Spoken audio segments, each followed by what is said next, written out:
With tensions in the Middle East continuing to escalate and the number of U.S. Navy aircraft carrier strike groups available for forward deployment having fallen to a recent low, how exactly do Pentagon policymakers intend to fulfill their security commitments to multiple regions simultaneously? This question is becoming increasingly clear amid the latest round of U.S. military troop movements, but it also highlights the immense pressure currently being placed on the U.S. military's global deployment system. According to publicly available information, the U.S. Navy currently maintains 2 carrier strike groups on combat deployment in the Gulf of Oman and the Red Sea, but beyond that, readily deployable carrier resources are extremely limited. The U.S. carrier fleet, which is traditionally perceived as being on constant standby, now finds itself in a situation where it has no ships to deploy. Looking at the force configuration of U.S. forces in Japan, while the 7th Fleet's area of responsibility typically maintains a year-round carrier presence, the USS Washington is currently undergoing critical pre-deployment maintenance. Preparations for this carrier are not expected to be completed until May of this year, meaning that until then, there will effectively be a combat gap in the Western Pacific region regarding U.S. aircraft carriers. The USS Abraham Lincoln, which had previously operated in the region, has also been ordered to the Gulf of Oman to join military deployments targeting Iran. According to the U.S. Navy's plans, the USS Lincoln's current combat deployment will last until May 2026, while its successor will not be combat-ready until December 2025. This timing gap leaves fleet commanders with virtually no flexibility in their operational planning. Of even greater concern is the aircraft carrier USS Ford, which is currently still on mission in the Red Sea. As the U.S. Navy's most advanced nuclear-powered aircraft carrier, the USS Ford's current deployment period has far exceeded normal levels. Public records show that since departing from Virginia on the U.S. East Coast in June 2024, the carrier has been dispatched to Europe, the Caribbean, and ultimately rerouted to the Red Sea, having now been on continuous active duty at sea for over 260 days. Such an exceptionally long continuous deployment poses a severe test of the physical and mental endurance of the thousands of crew members on board. A series of recent incidents aboard the carrier appears to corroborate these external speculations. According to a statement from U.S. Naval Central Command, a fire broke out on the USS Ford on March 12 in the ship's main laundry area. Although the Navy emphasized that the fire was quickly brought under control and did not affect the carrier's propulsion system or combat capabilities, 2 crew members were injured in the incident and are currently receiving medical treatment. This is not the first time the USS Ford has encountered infrastructure issues during this deployment. Previous media reports indicated that the carrier's nearly 650 toilets have repeatedly experienced pipe blockages and malfunctions in the vacuum wastewater collection system. In 2025 alone, 32 repairs were carried out, and since 2023, the cumulative number of related repair calls has reached 42. External analysts generally believe that these seemingly isolated incidents, such as plumbing blockages and laundry room fires,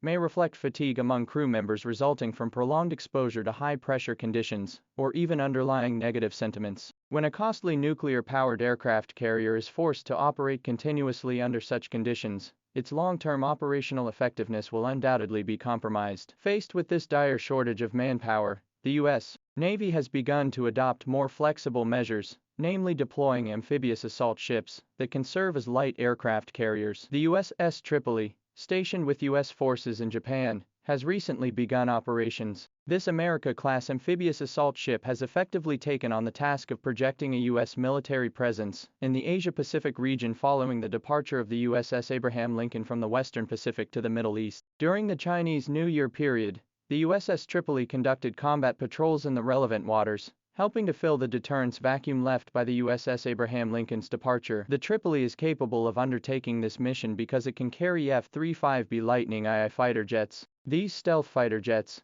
capable of vertical takeoff and landing, allow the amphibious assault ship to transform into a so-called Lightning carrier with substantial airstrike capabilities. However, the latest developments suggest that the USS Tripolis mission may soon change. According to reports from U.S. media, the Pentagon has formulated a new plan to deploy Marine Corps forces stationed in Okinawa to the relevant waters to support military operations. Currently, the U.S. military has nearly 10,000 Marines deployed in the Ryukyu region. The plan calls for the deployment of the 31st Marine Expeditionary Unit, consisting of approximately 2,500 personnel. The amphibious assault ship LH-7 Tripoli will serve as the key platform for transporting this expeditionary force to the mission area. A report by Kyoto News indicates that this amphibious assault ship, based at Sasebo Naval Base in Nagasaki Prefecture, Japan, has received orders to begin moving toward the Middle East, and is expected to take 1 to 2 weeks to reach the target waters. Operating alongside the USS Tripoli are 2 other warships, together forming an amphibious-ready group, the MV-22B Osprey tiltrotor aircraft and F-35B fighter jets deployed on the USS Tripoli can provide air support and vertical deployment capabilities for amphibious landing forces. The Pentagon's decision to redeploy this elite Marine Expeditionary Force from the Asia-Pacific region to the Middle East carries significant symbolic weight. It indicates that U.S. military decision-makers believe the current ground situation may require more intervention. For a long time, when the U.S. launched military operations in the Middle East, it could often deploy forces directly from Europe or the U.S. mainland, rarely needing to draw personnel from the Asia-Pacific region, which is considered a strategic priority. But the situation has clearly changed. Prior to this, there had already been a precedent of the U.S. military diverting components of the THAAD missile defense system from U.S. forces in South Korea. Now, it is dispatching Marines stationed in Okinawa to distant regions. The frequency and scale of these troop redeployments indicate that the U.S. military's anxiety regarding global resource allocation is intensifying. The USS Ford, currently still in the Red Sea, has experienced frequent incidents due to its extended deployment, while the USS Lincoln in the Gulf of Oman faces pressure from Iran. According to Iranian media reports, the Iranian armed forces claim to have launched an attack on the USS Lincoln. Although the U.S. military denied this, satellite imagery has captured the USS Lincoln's movement from a position closer to the Arabian Peninsula to the depths of the Indian Ocean. This tactical repositioning itself underscores the potential risks in the region. At this critical juncture, the Pentagon's decision to deploy an additional 2,500 Marines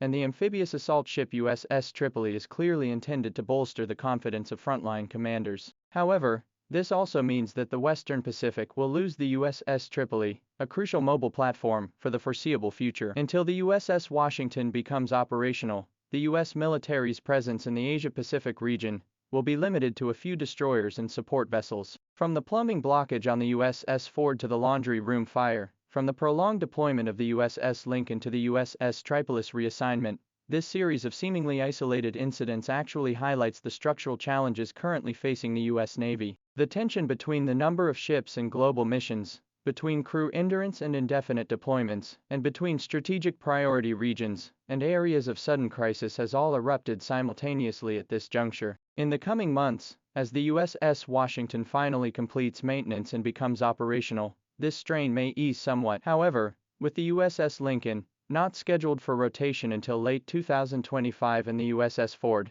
yet to return to its home port, the U.S. Navy's high-intensity operational mode will persist. For sailors aboard these ships, this means their return home remains uncertain, while for Pentagon planners, maintaining deterrence with limited resources will remain an ongoing challenge requiring constant solutions.